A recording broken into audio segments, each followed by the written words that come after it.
अस्सलाम वालेकुम dear students.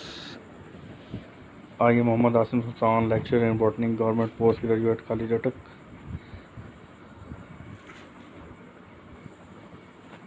Dear students, आज हम बॉटनी पेपर सी का लेक्चर 4 डिस्कस करेंगे. लास्ट टाइम हमने डाइसैकराइड्स पढ़े थे और उनकी कुछ एग्जांपल्स देखी थी.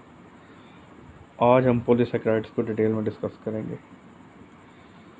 तो पॉलीसैकराइड्स को डिस्कस करने से पहले उनको डिफाइन कर लेते हैं कि what are polysaccharides. Carbohydrates with many sugar units are termed as polysaccharides, यानी कि ऐसे कार्बोहाइड्रेट्स जिनमें बहुत से शुगर यूनिट्स हों वो पॉलीसैकराइड्स कहलाएंगे. इनकी एग्जांपल की बात की जाए पॉलीसैकराइड्स की तो सेलुलोज, स्टार्च, ग्लाइकोजन ये सब पॉलीसैकराइड्स हैं. अच्छा, ये इसकी डेफिनेशन थी. उसके बाद पॉलीसैकराइड्स होते हैं कि मैक्रो मॉलिक्यूल्स होते हैं. आपने पहले पढ़ा होगा माइक्रो मॉलिक्यूल्स और मैक्रो मॉलिक्यूल्स. जिनका मॉलिक्यूलर वेट कम होता है वो माइक्रो मॉलिक्यूल्स होते हैं और जिनका मॉलिक्यूलर वेट ज़्यादा होता है वो मैक्रो मॉलिक्यूल्स होते हैं. तो ये कार्बोहाइड्रेट जो पॉलीसैकराइड्स हैं ये क्या हैं, मैक्रो मॉलिक्यूल्स हैं क्योंकि उनमें बहुत से शुगर यूनिट्स होते हैं. अब हम इनकी प्रॉपर्टीज़ डिस्कस कर लेते हैं. कार्बोहाइड्रेट्स की क्या क्या प्रॉपर्टीज़ हैं. तो पहली प्रॉपर्टी जो है वो ये है कि इनमें कितने शुगर यूनिट्स होते हैं. फ्यू हंड्रेड से लेकर फ्यू थाउजेंड शुगर यूनिट हो सकते हैं पॉलीसैकराइड्स के अंदर. ठीक है. उसके बाद अगर टेस्ट की बात की जाए तो ये टेस्टलेस होते हैं. अभी तक हमने पहले जो पढ़े थे मोनोसैकराइड वो स्वीट थे, फिर डाइसैकराइड लेस स्वीटर थे, लेकिन ये जो है ये बिल्कुल टेस्टलेस है. ये स्पेलिंग मिस्टेक होगी सर.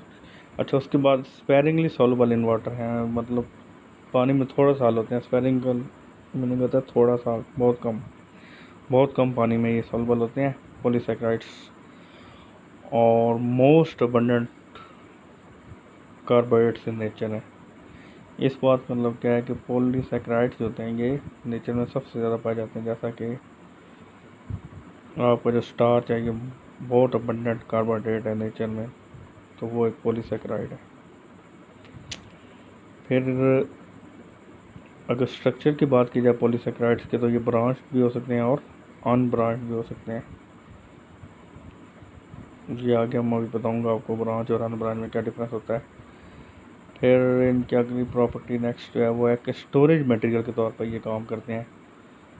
जैसा कि स्टार्च है या ग्लाइकोजन है, ये लास्ट टाइम में हम डिस्कस किया था कि प्लांट्स जो होते हैं वो एक्सेस ग्लूकोज को स्टार्च के फॉर्म में स्टोर कर लेते हैं और एनिमल्स जो होते हैं वो एक्सेस ग्लूकोज को ग्लाइकोजन की फॉर्म में स्टोर कर लेते हैं. और ये स्टार्च और ग्लाइकोजन दोनों क्या है, दोनों पॉलीसैकराइड्स हैं. अच्छा, पॉलीसैकराइड्स बिल्डिंग मटेरियल के तौर पर भी एक्ट करते हैं. जैसा कि सेलुलोज है, काइटिन है. हम पढ़ते हैं क्या प्लांट्स की सेल वॉल सेलुलोज की बनी होती है, तो सेलुलोज क्या है, एक पॉलीसैकराइड है. इसी तरह फंगस या फंजाई जो होती हैं उनकी सेल वॉल काइटिन की बनी होती है, तो काइटिन क्या है, ये भी एक पॉलीसैकराइड है. तो ये इनकी मेन प्रॉपर्टीज़ थी और डेफिनेशन थी पॉलीसैकराइड्स की.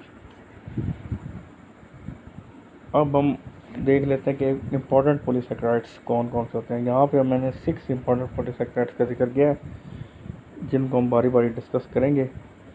नंबर 1 जो है वो स्टार्च है, फिर ग्लाइकोजन है, उसके बाद सेलुलोज है, फिर काइटिन है, फिर पैक्टिन्स हैं और एंड पे हेमिसेलुलोसिस है. तो ये 6 पॉलीसैकराइड है जिनको हम बारी बारी डिस्कस करेंगे.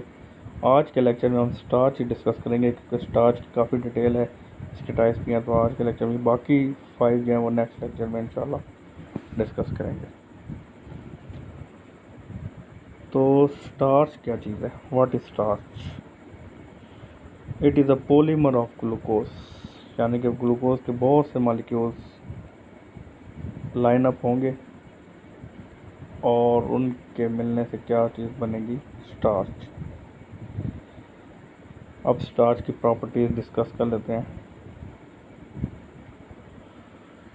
तो पहली प्रॉपर्टीज़ ये है कि मोनोमर्स जो होंगे, यानी कि जो ग्लूकोज के मोनोमर्स होंगे वो लिंक्ड होंगे ग्लूकोज मॉलिक्यूल्स 1,4 और 1,6 लिंकेजेस के ज़रिए. ये 1,4 लिंकेज कब होगा और 1,6 लिंकेज कब होगा, ये हम अभी आगे पढ़ेंगे जब हम स्टार्च की टाइप्स पढ़ेंगे। नेक्स्ट जो इसकी प्रॉपर्टी है वो एंजाइम की बात कर रहा है। अमाइलेज जैसे ऐसे एंजाइम होते हैं जो स्टार्च पर एक्ट करते हैं और इसकी हाइड्रोलाइसिस करके ब्रेक डाउन कर देते हैं। जैसे प्रोटीन के ऊपर प्रोटीएजेज होते हैं, एक्ट करते हैं, उसकी ब्रेक डाउन करते हैं, लाइपेज के ऊपर लाइपेजेज करते हैं, इस तरह स्टार्च के ऊपर अमाइलेजेज एक्ट करते हैं और वो इसको हाइड्रोलाइज कर देते हैं। उसकी रिजल्ट में क्या होता है, on hydrolysis starch gives many glucose molecules, बहुत से ग्लूकोज मॉलिक्यूल जो है वो रिलीज होंगे। फिर स्टार्च की प्रॉपर्टी नेक्स्ट है कि major storage compound in most plants. हमने अभी डिस्कस किया कि प्लांट्स जो है वो एक्सेस ग्लूकोज को किसकी फॉर्म में स्टोर कर लेते हैं, स्टार्च की फॉर्म में स्टोर कर लेते हैं। तो ये मेजर स्टोरेज कंपाउंड है प्लांट्स के अंदर। सोर्सेस की बात की जाए तो ये फ्रूट्स में पाया जाता है, ग्रेन्स जो होते हैं और सीड्स के अंदर भी ये पाया जाता है। ये आगे ट्यूबरस फ्रूट होना था, ये ट्यूबरस फ्रूट है, ट्यूबरस फ्रूट्स में पाया जाता है और पोटैटो ट्यूबर्स में भी पाया जाता है स्टार्च। तो ये इसके सोर्सेज हैं कुछ main fruit, grain, seeds, tuberous fruits और पोटैटो। उसके बाद अगर आयोडीन टेस्ट की बात की जाए तो ये आयोडीन के साथ ब्लू कलर देगी, starch will give blue colour with iodine. ये थी स्टार्च की प्रॉपर्टीज़। टाइप्स की अगर बात की जाए तो स्टार्च की दो मेन टाइप्स हैं, one is amylose and next is amylopectin.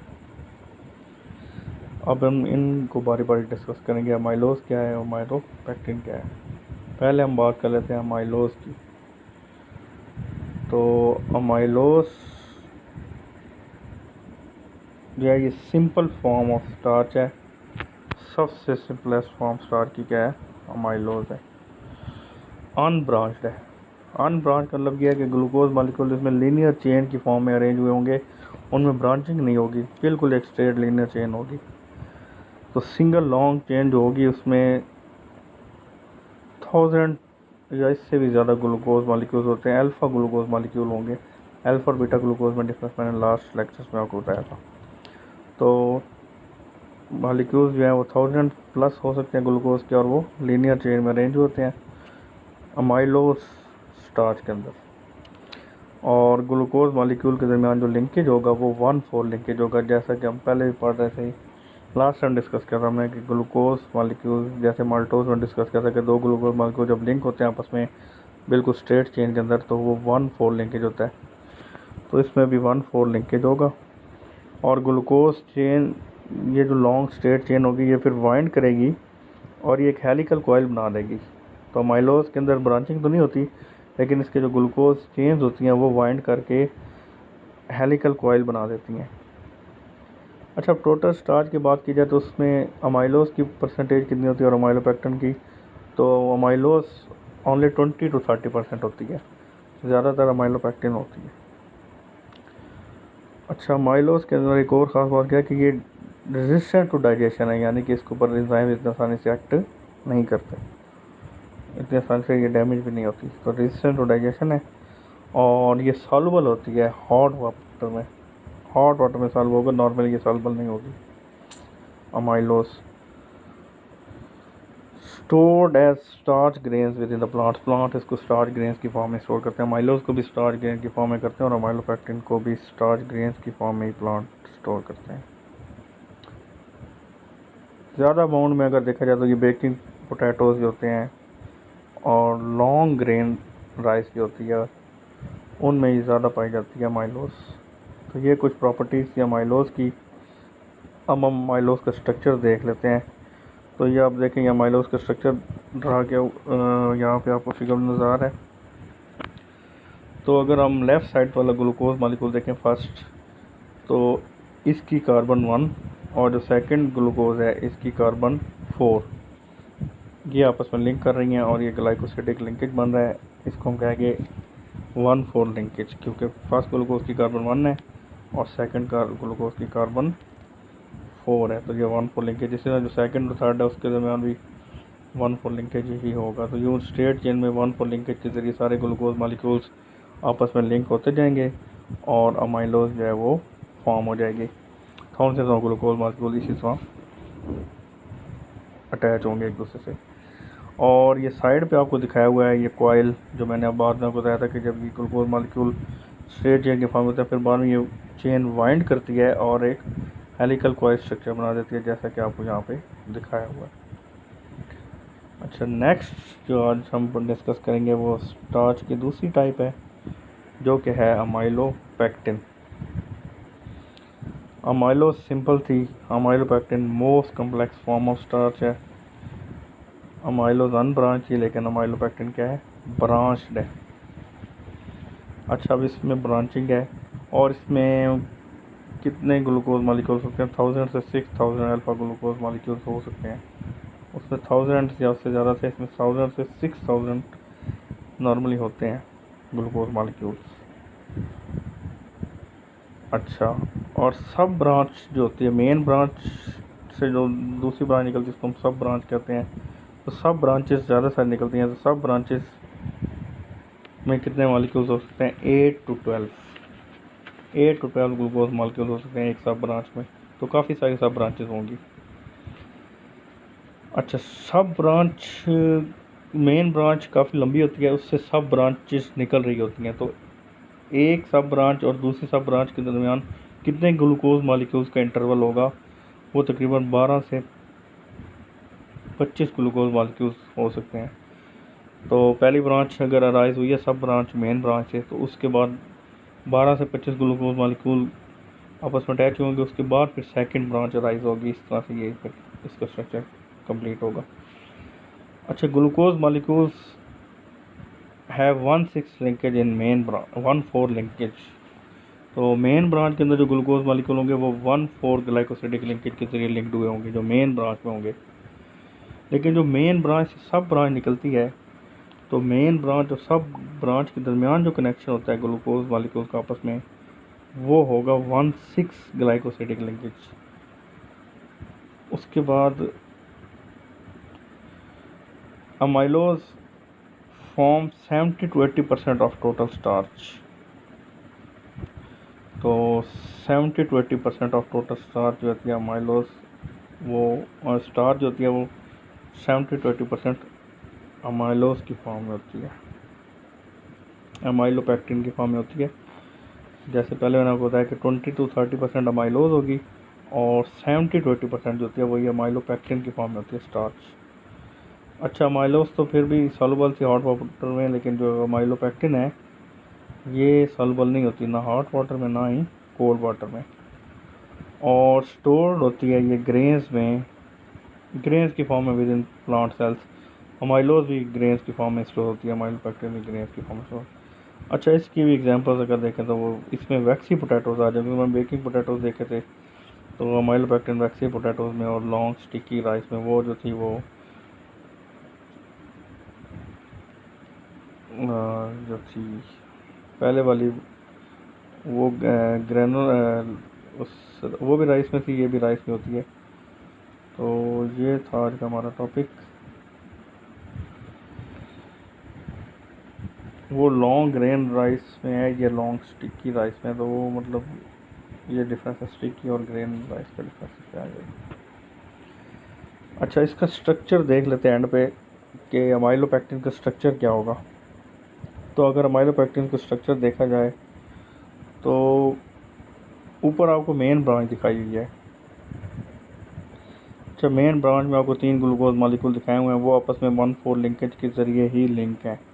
यहाँ पे जो समझने वाली बात है वो सिर्फ नीचे वाली ब्रांच है, जो इससे सब ब्रांच निकल रही है मेन ब्रांच से।